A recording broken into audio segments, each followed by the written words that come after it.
Descarga gratis la aplicación de Televicentro, disponible para Android e iOS. En los 80 las Fuerzas Armadas ya sufrió los embates del narcotráfico y las Fuerzas Armadas logró salir avante de esta situación como una institución jerarquizada, debidamente estructurada y organizada. Pudo salir avante y logró resolver muchos de estos problemas cuando miembros de esta institución se vieron involucradas en casos de narcotráfico, en una época que era sumamente seria todavía, ya daba sus primeros pasos, pero ya se manejaban grandes cantidades de drogas. Y las Fuerzas Armadas salió avante. Algunos de sus miembros aún están en cárceles de Estados Unidos, incluso de Panamá. Y definitivamente eso no tocó las estructuras de las Fuerzas Armadas. Ahora, la pregunta actual podría ser entonces, y hacer una reflexión, ¿por qué las Fuerzas Armadas está asumiendo este rol, este compromiso? Ojo, en ningún momento está siendo sustituta de las fuerzas de la policía, está colaborando y apoyando a la Policía Nacional. Pero hay que entender algo, este rol no lo pidió las Fuerzas Armadas, este surge como un cambio en el orden internacional, en el campo geopolítico, en el campo geoeconómico, en que las Fuerzas Armadas tienen que revisar su rol, y no necesariamente las Fuerzas Armadas, fueron los estados cuando tuvieron que enfrentar nuevas amenazas, cuando después, una vez que salimos de las ataduras de la Guerra Fría, nuevas amenazas, nuevos riesgos emergieron en el ámbito internacional como local, y las Fuerzas Armadas de hecho tenían que verse involucradas en esta situación, y eso pues prácticamente tuvo que haberle afectado. Ahora, cuando se reestructuran estas políticas y se crean y se formulan nuevas normas para luchar con este tipo de amenazas, ¿qué hacen los gobernantes serios? Bueno, definen una estrategia, cómo enfrentarla, cómo enfrentar el narcotráfico, cómo enfrentar el crimen transnacional. Bueno, recuerde que hoy en día lo primero que está haciendo, y esto me parece muy importante en este gobernante que actualmente tenemos como una persona seria y responsable, es el hecho de entender que esta lucha no es de carácter local y que se necesita la cooperación internacional como la primera estrategia básica y fundamental para luchar contra el narcotráfico. Y eso nos lleva a que los objetivos hoy en día son regionales, los objetivos ya no son nacionales. Entonces los estados tienen que participar en la lucha contra este tipo de delitos de una forma más colectiva. En segundo lugar, si se va a luchar contra este tipo de delito, debemos de hacerlo de una forma total, no parcial.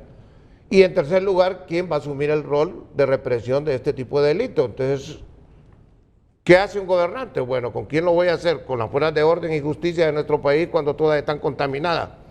Lamentablemente, esto surgió en una época en que la policía se encontraba en una situación sumamente difícil, en una situación lamentable cuando se le había perdido toda la confianza, y definitivamente alguien tenía que asumir el rol. Lo repito, no es que de repente un gobernante pretenda sustituir la misión de la policía, pero lamentablemente en este momento la policía no podía dar respuesta a las necesidades de la sociedad que era resolver este crimen, este tipo de delito. Entonces, pero en eso estamos totalmente claros. Usted coincide con el general. A mayor exposición de las Fuerzas Armadas combatiendo flagelos que históricamente le han correspondido a la policía, hay más riesgos entonces de que definitivamente, las Fuerzas Armadas se contaminen. Definitivamente, eso es precisamente una de las consecuencias que tendrá que asumir pero el eso riesgo. lo tenemos claro. Eso lo tenemos claro. Coronel. Las Fuerzas Armadas, al verse en este rol, no solamente se podría ser infiltrada por el crimen organizado, sino estamos hablando de que también se van a dar situaciones de violación de derechos humanos que no queremos que ocurran en las Fuerzas Armadas. Mi ingenua pregunta esta mañana es, ¿cómo evitar entonces que se nos descomponga, que se nos contamine totalmente las Fuerzas Armadas? Bueno, esa es mi ingenua pregunta hoy. Bueno, fundamentalmente, y en mi opinión, creo que esta situación se puede hacer en el corto plazo, una vez que la policía sea debidamente reestructurada, y una vez que la policía se pueda repotencializar adecuadamente, entonces ya va a poder asumir su misión fundamental y las Fuerzas Armadas retornar a sus misiones tradicionales en el ámbito de la defensa nacional. Pero mientras eso ocurra, las Fuerzas Armadas va a tener, aún con todos los riesgos, va a tener que asumir este rol, mientras la policía alcanza su normalización, su reestructuración y su repotencialización. Definitivamente que la policía está en ese proceso, ya está en el proceso de depuración, ya la policía en este proceso de reorganización y de repente podría ser a mediano plazo que ya podemos entrar a una policía que pueda responder a las necesidades de la sociedad. En ese momento ya podemos sacar a las Fuerzas Armadas y devolverlas a sus misiones tradicionales. Mientras tanto, las Fuerzas Armadas definitivamente que va a correr esos riesgos. Civil por estas razones, no esperar que los norteamericanos vengan un comunicado y abruptamente nos digan estamos investigando a 2 oficiales de las Fuerzas Armadas. Permítame que quiero aclarar algo, esto es muy serio, muy delicado. Primero, la opinión pública debe entender algo, los extraditables están en Estados Unidos, no aquí. O sea, si hay un elemento generador de información en este momento de inteligencia en la lucha contra el narcotráfico, es la información que están dando las personas que están en este momento extraditadas en Estados Unidos. Y esas personas, Honduras no cuenta con esa información. Mire, nosotros manejamos la inteligencia estratégica. La inteligencia estratégica es predictiva. Desde el momento que supimos que se iba a iniciar este proceso de extradiciones, señores, el sistema procesal norteamericano funciona de diferente manera.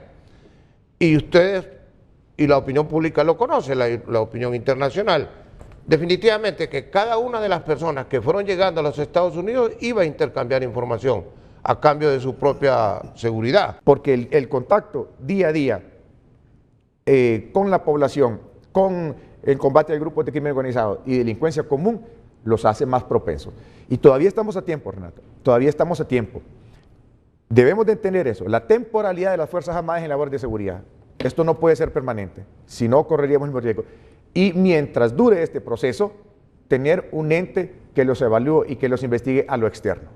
Así como la DSP, cuando se creó la DSP, ¿qué fue lo primero que se hizo? Crearla como ente desconcentrado de la Policía y de la Secretaría de Seguridad. De esa forma no hay un orden jerárquico. ¿Qué pasa por muy buena voluntad que tengan en la Inspectoría de las Fuerzas Armadas? El inspector de las Fuerzas Armadas es un oficial de carrera.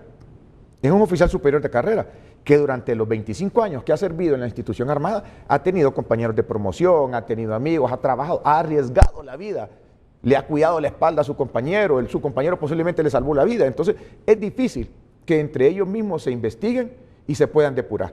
Por eso yo sigo recomendando que se debe crear esta unidad desconcentrada para blindar las Fuerzas Armadas, porque comparto con ustedes, Renato, y con la mayoría del pueblo hondureño, es la institución del Estado con mayor prestigio y mayor credibilidad y debemos de protegerla.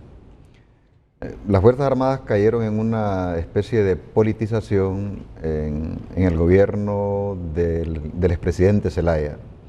Creo que eran el instrumento de utilización para el proyecto político.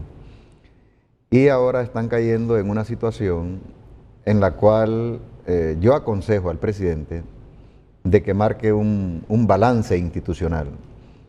Y lo que decía el diputado de la temporalidad, esto va a depender de los escenarios de la inseguridad y también de la necesidad de hacer esa sustitución paulatina de la función de las Fuerzas Armadas en este momento en función del desarrollo que vaya teniendo la Policía Nacional.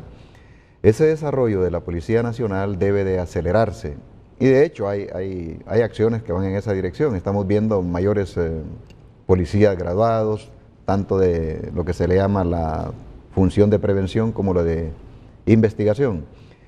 En este sentido, el gobierno debe tener responsabilidad para no hacer crecer mucho esto de la policía militar y provocar un desbalance y encontrar una justificación de pretender mantener a las Fuerzas Armadas en esta función de seguridad interior.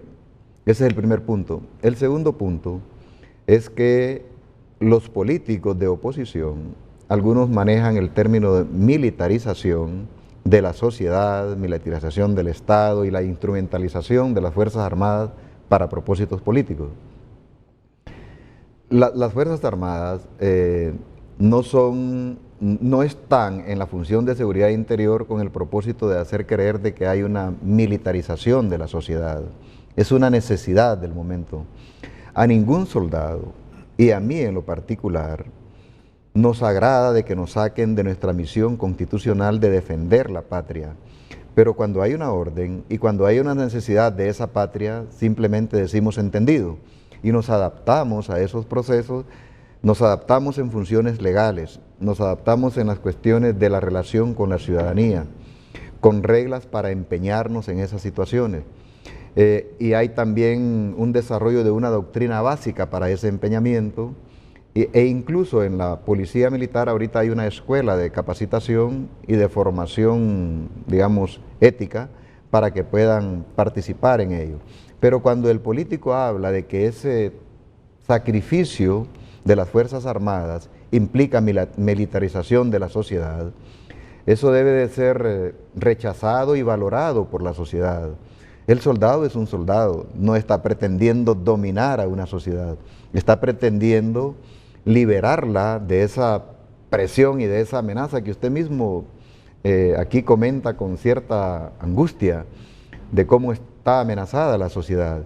Y por lo tanto este soldado solamente es un factor de estabilidad, de convivencia, de confianza. Ese es el segundo nivel que debe de manejarse adecuadamente y no decir militarización ni politizarlo desde ese punto de vista. Y el tercero son los instrumentos internos de las Fuerzas Armadas. Hay fisuras, hay fallas, hay vulnerabilidades en el sistema y sin embargo hay un reforzamiento para ello.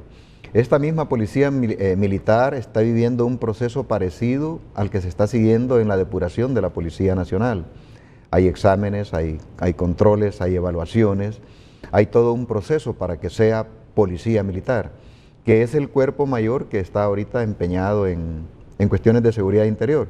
Sin embargo, en el ámbito donde se mueven estos oficiales que mencionan en la Fuerza Aérea, es en el escenario que yo le dije, en la Mosquitia, hay en el mar, hay en todos lados soldados empeñados, unos con mayor o menor grado de exposición. En este momento los que mayor grado de exposición tienen es la policía militar. Entonces, si asumimos con responsabilidad el rol del gobierno para tomar decisiones apropiadas en crear ese balance institucional y no extender la permanencia de las Fuerzas Armadas en el tiempo, sería una buena decisión. Si los políticos de oposición que pretenden utilizar a las Fuerzas Armadas como un tema de discurso político, arguyendo de que hay una militarización de la sociedad, eso yo como soldado lo rechazo.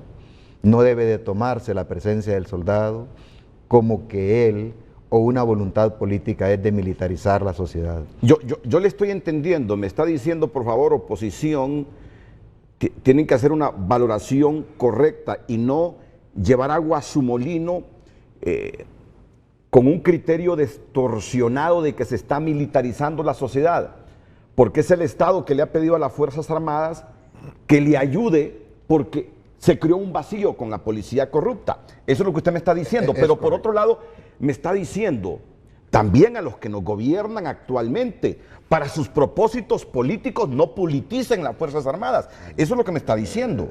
Sí, pero no exactamente.